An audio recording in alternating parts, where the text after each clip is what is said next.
तो चलिए स्टार्ट करते हैं। हम लोग ऑर्गेनिक केमिस्ट्री में आइसोमेरिज्म पढ़ रहे हैं, जिसमें हम लोगों ने कुछ टाइप्स के बारे में देखा था। लास्ट जो क्लास थी उसमें हम लोगों ने मेटामेरिज्म के बारे में बात की थी। आज की क्लास में हम लोग टॉटोमेरिज्म के बारे में बात करेंगे। तो अगर आप इस चैनल पे नए हैं तो सब्सक्राइब कर लीजिए, और अगर एट द एंड आपको वीडियो अच्छा लगे तो लाइक और शेयर कर दीजिएगा। तो चलिए बिना देरी के स्टार्ट करते हैं।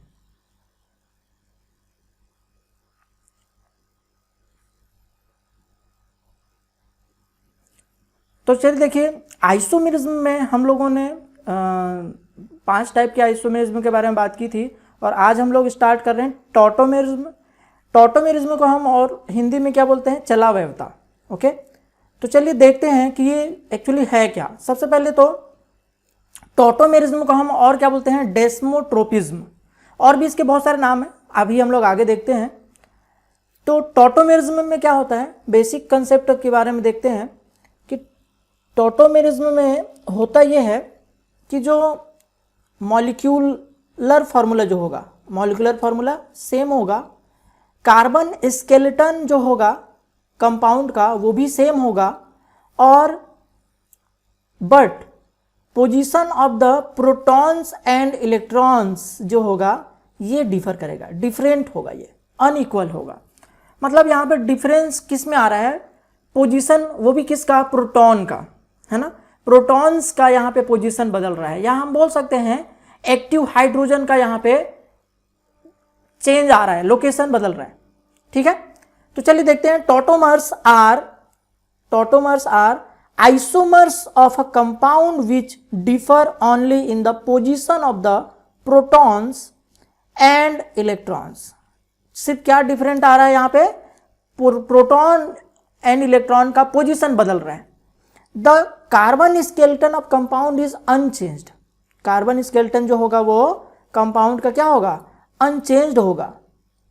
Okay, a reaction which involves simple proton transfer in a intramolecular fashion.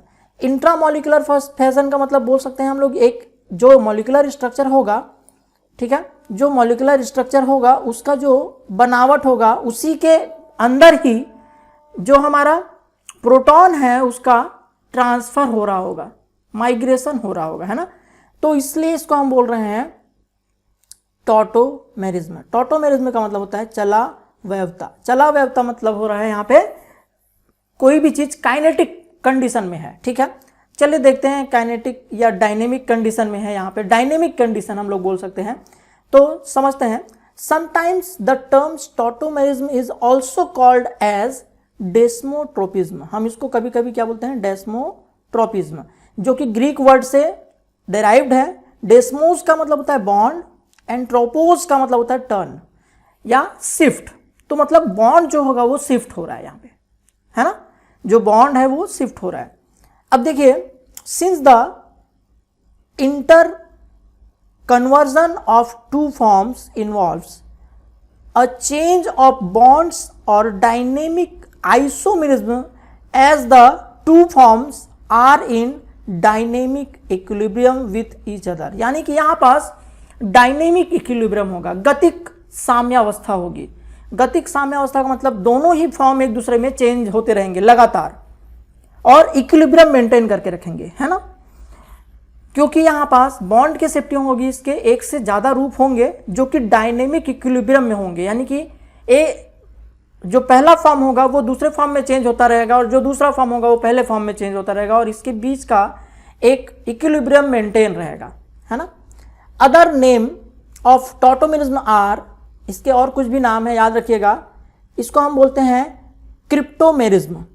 ठीक है, जैसे डेस्मोट्रोपिज्म बोल रहे थे, ऐसे इसका एक और नाम है क्रिप्टोमेरिज्म।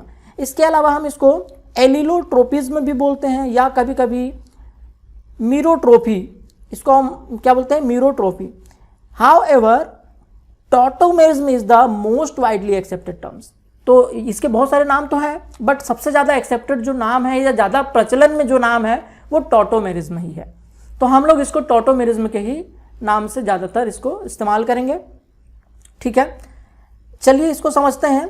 एक विशेष प्रकार की क्रियात्मक समावयवता, ये क्या है, एक स्पेसिफिक फंक्शनल आइसोमेरिज्म है। स्पेसिफिक, हम लोग फंक्शनल आइसोमेरिज्म इसलिए बोल रहे हैं, अभी मैं आप लोग को बताऊंगा कि हम फंक्शनल आइसोमेरिज्म क्यों बोल रहे हैं, ठीक है।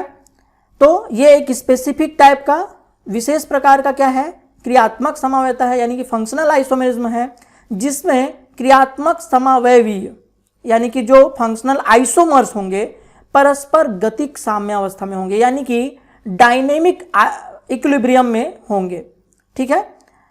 जिसका मुख्य कारण क्या है, जिसका मेन जो रीजन है क्या है, भिन्न भिन्न परमाणुओं के मध्य सक्रिय हाइड्रोजन का विस्थापन, एक्टिव हाइड्रोजन का ट्रांसफर अलग अलग मॉलिक्यूल्स के एटम्स के बीच में, है ना। जो कंपाउंड होगा उसके अलग अलग एटम्स के बीच में एक्टिव हाइड्रोजन का ट्रांसफर होते रहना, ठीक है। यही इसका मेन कारण है। तो समझते हैं हम लोग इसको काइनेटिक क्यों बोल रहे हैं। जब मैंने इस स्लाइड की स्टार्ट की थी तो मैंने आपको दिखाया था, यहाँ पे आप लोग देखे होंगे कि जैसा कि अभी देख रहे हो, ये जो एक मॉलिक्यूल आपको यहाँ मूव करता दिख रहा है, एक्चुअली में ये हमारा प्रोटॉन है, जो एक एटम से दूसरे एटम में ट्रांसफर हो रहा है, लगातार बार बार चेंज हो रहा है, और इसी को हम बोल रहे हैं डायनेमिक इक्विलिब्रियम, है ना। ये चेंज हो रहा है दो फॉर्म में। अगर आप लोग इसको गौर से देख रहे होंगे तो जो रेड कलर का आपको जो इसमें एटम नजर आ रहा है वो ऑक्सीजन को एक्सप्रेस करता है, ठीक है। मैं कुछ समय के लिए इस एनिमेशन को रोककर आपको थोड़ा सा एक्सप्लेन करने की कोशिश करता हूं, ध्यान दीजिएगा, ठीक है। तो जैसा कि आप देख रहे थे कि ये जो आपके सामने दिख रहा है ये एक्चुअली में H+ आयन होगा, या हाइड्रोजन बोल सकते हैं, या प्रोटॉन बोल सकते हैं, जो लगातार एक बार आपके सामने देखिए ये जो है ये कार्बन है, ये भी कार्बन है। तो आप लोग देखिए एक बार वो इस कार्बन के पास आ रहा है और दूसरी बार वो इस ऑक्सीजन के पास जा रहा है। तो बार बार ये ऑक्सीजन के पास बॉन्ड बनाता है, फिर कार्बन के पास आता है, फिर बॉन्ड बनाता है, फिर, और आप साथ में देख रहे होंगे यहाँ पे डॉट लाइन से एक बॉन्ड नजर आ रही है ना, ये पार्शियल बॉन्ड है। ऐसी एक डॉट लाइन वाली यहाँ पे बॉन्ड नजर आती है, यानी double bond single bond interchange होता रहता है। यही जो डायग्राम आप लोग अभी देख रहे थे, इसमें ये जो छोटे छोटे दिख रहे हैं ये हाइड्रोजन है, ये जो छोटे छोटे मॉलिक्यूल्स आपको नजर आ रहे हैं ये हाइड्रोजन मॉलिक्यूल हैं, और ये जो बड़ा सा जो दिख रहा है ये दोनों थोड़ा डार्क कलर में वो कार्बन है, और ये जो रेड कलर में नजर आ रहा है ये हमारा ऑक्सीजन है, ये जो है वो ऑक्सीजन है, ठीक है। तो देखिए यही स्ट्रक्चर आपके सामने दिख रहा है, ये 2 कार्बन हो गया जिसको हम लोगों ने सेंटर में देखा था, और इसमें 2 हाइड्रोजन जो है फिक्स्ड है। देखिए ये 2 हाइड्रोजन यहाँ पे फिक्स नजर आ रहा है, एक हाइड्रोजन में हम लोग यहाँ पे बता रहे हैं, पर जरूरी नहीं है कि यही हाइड्रोजन ही मूव करेगा हर बार।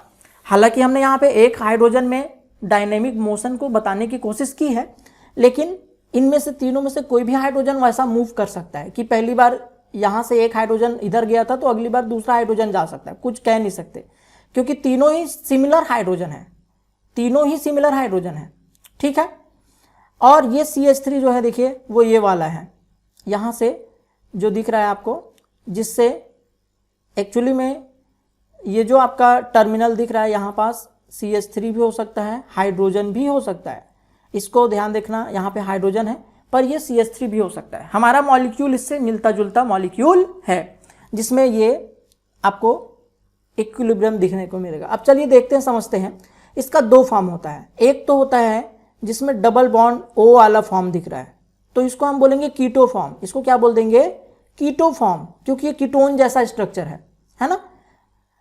अब देखिए आपको पता है कि ऑक्सीजन मोर इलेक्ट्रोनेगेटिव होता है, ऑक्सीजन में पार्शियल इलेक्ट्रोनेगेटिविटी होता है, जिससे कारण जो डबल बॉन्ड का पाई इलेक्ट्रॉन है, जो पाई इलेक्ट्रॉन है उसका पार्शियल शिफ्टिंग होगा, जिससे कि ये -डेल्टा और ये +डेल्टा हो जाएगा, पार्शियल पोलर मॉलिक्यूल हो जाएगा। और जब ये ऐसा होगा तो ये जो हाइड्रोजन है ये जो है इसके साथ जाकर जुड़ जाएगा, ये इस पे अटैक करेगा और ये जो बॉन्ड है वो इधर शिफ्ट हो जाएगा। जब ऐसा होगा तो हमारे पास एक नया फॉर्म नजर आएगा जिसमें ये एल्कोहल में कन्वर्ट हो जाएगा, है ना। बट ये एल्कोहल नहीं बल्कि ये इनऑल है। यहाँ पास देखिए कार्बन कार्बन के बीच में डबल बॉन्ड आ गया, तो इसलिए हम इस फॉर्म को क्या नाम देते हैं? इनॉल। हम इस फॉर्म को क्या नाम देते हैं? इनॉल।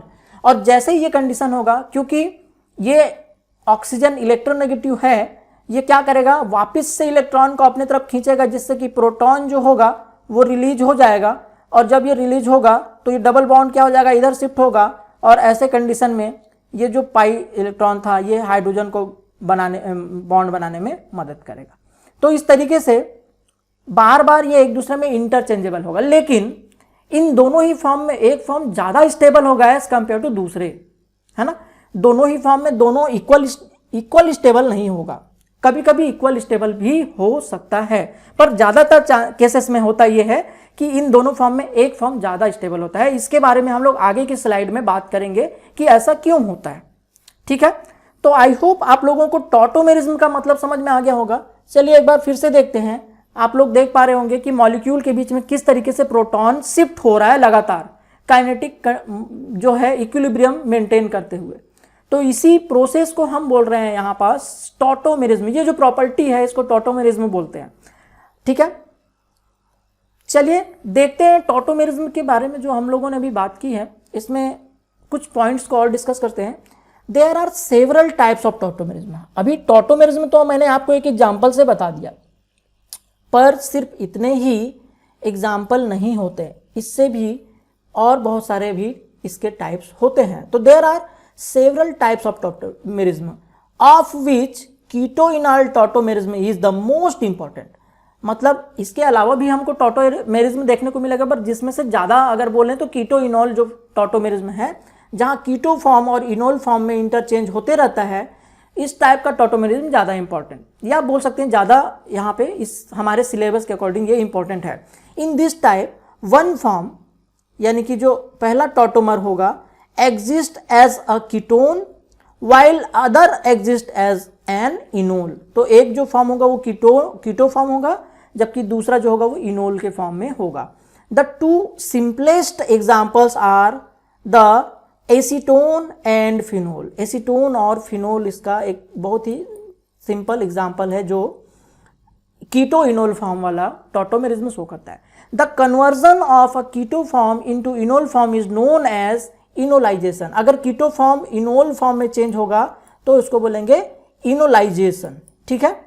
तो this is special type of functional isomerism in which the isomers are dynamic equilibrium with each other. तो हम लोग देख पाते हैं कि यहाँ पर हम लोग इक्विलिब्रियम का साइन यूज कर रहे हैं, क्योंकि ये दोनों ही। अब देखो आपके सामने एक नया एग्जाम्पल यहाँ पर देखने को मिल रहा है। यहाँ पास देखिए साइक्लोहेक्सा 2,4 डाईओन, 2 और 4 पोजीशन पे 2 डबल बॉन्ड है ना। तो डाईइनोन, डाईइन हो गया, डाईइन, और ये ओन है इसलिए डाईइनोन। तो ये हमारे पास कीटो फॉर्म हो गया।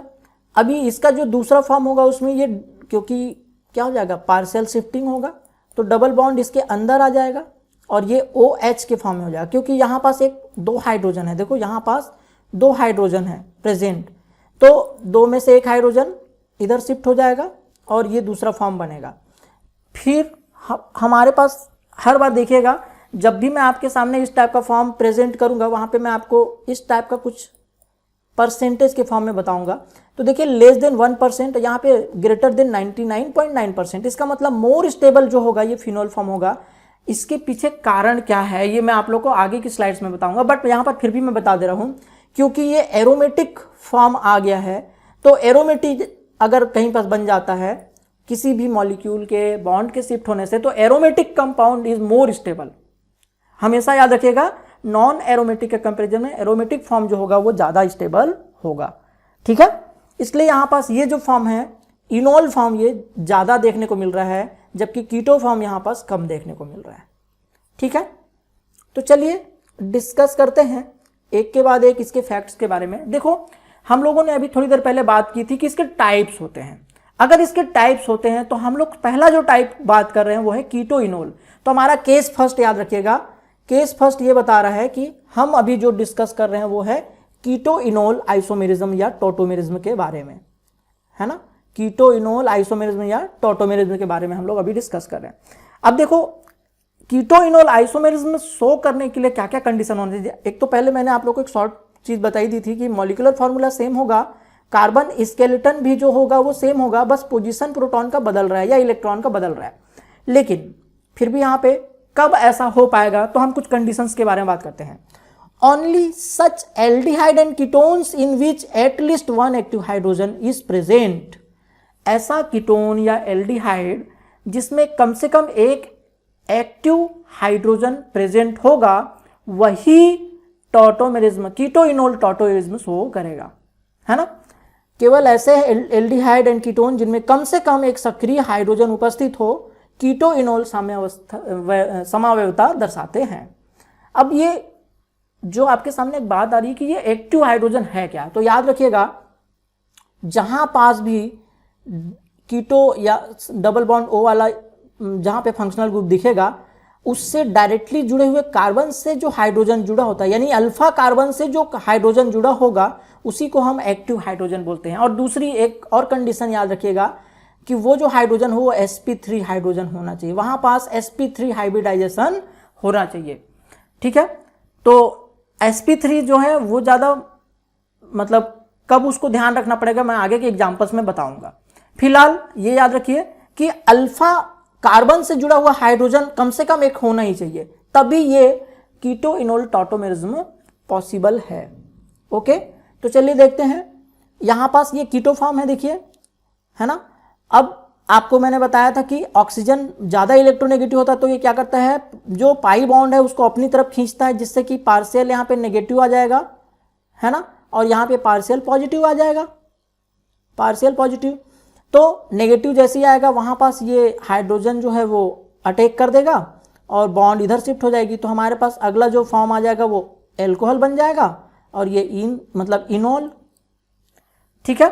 तो इस तरीके से हमारा जो अब जैसे इनोल आएगा तो ये ऑक्सीजन अभी भी इलेक्ट्रोनेगेटिव है, ये इलेक्ट्रॉन को अपनी तरफ खींचेगा, जिसके कारण ये जो बॉन्ड था, है ना, ये जो बॉन्ड था वो क्या हो जाएगा, आप देख पा रहे होंगे, ये आपका पार्शियल बॉन्ड जो होगा, सॉरी, जो पार्शियल बॉन्ड होगा वो यहाँ से शिफ्ट हो जाएगा और ये बॉन्ड वापस से यहाँ शिफ्ट हो जाएगा और ये अपने रिवर्स फॉर्म में आ जाएगा, कीटो फॉर्म में। तो हाइड्रोजन जो है यानी कि प्रोटॉन जो है उसका लगातार शिफ्ट हो रहा है, एक बार वो ऑक्सीजन के पास जा रहा है, फिर कार्बन के पास, फिर ऑक्सीजन के पास, कार्बन के पास। तो इस तरीके से वो डायनेमिक, मैं बार बार गलती से काइनेटिक बोल देता हूँ, डायनेमिक इक्विलिब्रियम पे होता है। ओके, तो चलिए देखते हैं इसके कुछ एग्जाम्पल्स, है ना। आपके सामने देखिए प्रैक्टिस करने के लिए कुछ एग्जाम्पल्स हैं जिसको आपको ध्यान रखते हुए आगे का सभी चीज को देखना है। तो आपके पास एक क्वेश्चन है, देखिए, which of the following compound shows tautomerism. आपके पास ऐसे बहुत सारे एग्जाम्पल्स हैं जिसमें आपको फाइंड आउट करना है कि कौन सा मॉलिक्यूल टॉटोमेरिज्म शो करेगा, कौन सा नहीं करेगा। तो हम लोग एक शॉर्ट में ब्रीफ में डिस्कस कर रहे हैं, इसके बाद और कुछ क्वेश्चन है जिसको आप लोग खुद से सॉल्व करने की कोशिश कीजिएगा। ये वाला पेज में जो भी है वो मैं आपको बताने की कोशिश करता हूं, ठीक है। तो चलिए देखते हैं। पहला जो कंपाउंड है हमारे पास, पहला कंपाउंड, क्या ये टॉटोमेरिज्म शो करेगा? तो चलिए देखते हैं करेगा या नहीं करेगा। तो आपको दिख रहा है कि इस कार्बन से डायरेक्टली जुड़ा हुआ जो कार्बन है उसको हम बोलेंगे अल्फा। तो अल्फा कार्बन के पास हाइड्रोजन प्रेजेंट है, मतलब इसके पास एक्टिव हाइड्रोजन प्रेजेंट है, मतलब ये शो करेगा, है ना, ये टॉटोमेरिज्म शो करेगा। ऐसे ही यहाँ पास देखिए, इसके पास जो मॉलिक्यूल है, क्या इसके आसपास कोई भी अल्फा पोजीशन पे जो कार्बन है उससे जुड़ा हुआ डायरेक्टली कोई हाइड्रोजन दिख रहा है आपको? तो देखिए यहाँ पास तो नहीं है, क्योंकि यहाँ पास तीनों ही तरफ एल्किल ग्रुप जुड़ा हुआ है, यहाँ कोई भी हाइड्रोजन नहीं जुड़ा हुआ डायरेक्टली, है ना। क्योंकि अगर हम लोग अगले कार्बन पे चले जाएं तो वो बीटा हो जाएगा, तो हमारा जो एक्टिव हाइड्रोजन होगा वो वही होगा जो अल्फा कार्बन से जुड़ा होगा। अगर हम इस दूसरे साइड चले जाएं तो यहाँ पास जो कार्बन है, इस कार्बन की वैलेंसी पूरी है, देखिए यहाँ पास कोई हाइड्रोजन नजर आ रहा है क्या, एक्टिव हाइड्रोजन नजर आ रहा है क्या? तो यहाँ पास भी नजर नहीं आ रहा है। तो इस तरीके से हम लोग देखते हुए ये डिसाइड कर पाएंगे कि कौन सा मॉलिक्यूल टॉटोमेरिज्म शो करेगा और कौन सा मॉलिक्यूल टॉटोमेरिज्म शो नहीं करेगा, ठीक है। तो आई होप आप लोग को समझ में आ गया होगा। तो देखिए, ये जो आपके पास क्वेश्चन दिख रहे हैं, इस क्वेश्चन को आप लोग प्रैक्टिस कीजिएगा और फाइंड आउट करने की कोशिश कीजिएगा कि कौन सा ऐसा मॉलिक्यूल है जिसमें टॉटोमेरिज्म होगा और कौन सा मॉलिक्यूल है जिसमें टॉटोमेरिज्म नहीं होगा। तो ये दो एग्जांपल्स हैं जिसको आपको सॉल्व करके आप अपना आंसर अगर आप चेक करना चाहते हो तो आप लोग प्लीज़ कमेंट सेक्शन में कीजिएगा, मैं आप लोगों को इसका सॉल्यूशन प्रोवाइड करा दूंगा। ओके, तो चलिए कीटोइनॉल जो आइसोमेरिज्म था, हम उसके स्टेबिलिटी की बात करते हैं, है ना। अभी तक हम लोगों ने कौन सा मॉलिक्यूल कीटोइनॉल आइसोमेरिज्म शो करेगा उसके बारे में बात किया था। अभी हम लोग मॉलिक्यूल में स्टेबिलिटी की बात करेंगे, कौन ज़्यादा स्टेबल होगा। जैसा कि मैंने आप लोगों को उस समय बताया था कि इन दोनों मॉलिक्यूल में एक मॉलिक्यूल ज़्यादा स्टेबल होगा और दूसरा कम स्टेबल होगा, लेकिन उसके पीछे कुछ कारण होगा, ठीक है। तो पहला हम लोग पॉइंट देखते हैं कि इन जनरल, अभी हम लोग जनरल पॉइंट की बात कर रहे हैं, ठीक है। ध्यान दीजिएगा, मैं अभी क्या बोल रहा हूँ, इन जनरल, सामान्य तौर पे। In general the keto form is more stable than enol form. सामान्य तौर पे जो कीटो फॉर्म होता है वो ज़्यादा स्टेबल होता है as compare to enol form. क्यों? Due to higher bond strength of C double bond O। अगर हम लोग कार्बन और ऑक्सीजन के बीच के बॉन्ड स्ट्रेंथ की अगर तुलना करें कार्बन और कार्बन के बीच डबल बॉन्ड वाले स्ट्रेंथ से, तो कार्बन और ऑक्सीजन के बीच में स्ट्रांग होगा, है ना। तो अपन बोल रहे हैं higher bond strength of carbon and oxygen as compare to the bond strength of carbon carbon. मतलब कार्बन कार्बन के बीच में जो बॉन्ड बनेगा उससे ज्यादा मजबूत बनेगा कार्बन और ऑक्सीजन। इसके पीछे कारण क्या है? देखो, इसके पीछे कारण यह है कि एक जो है वो ज्यादा इलेक्ट्रोनेगेटिव है, एक कम है, तो इनके बीच में अट्रैक्शन फोर्स ज्यादा होगा। ज्यादा अट्रैक्शन फोर्स, ज्यादा मजबूत बॉन्ड। जबकि कार्बन और कार्बन जो दोनों ही सिमिलर मॉलिक्यूल है, तो दोनों में कोई भी ज्यादा इलेक्ट्रोनेगेटिव नहीं है, इसलिए इनके बीच में जो बॉन्ड होगा as compare to C double bond O weak होगा।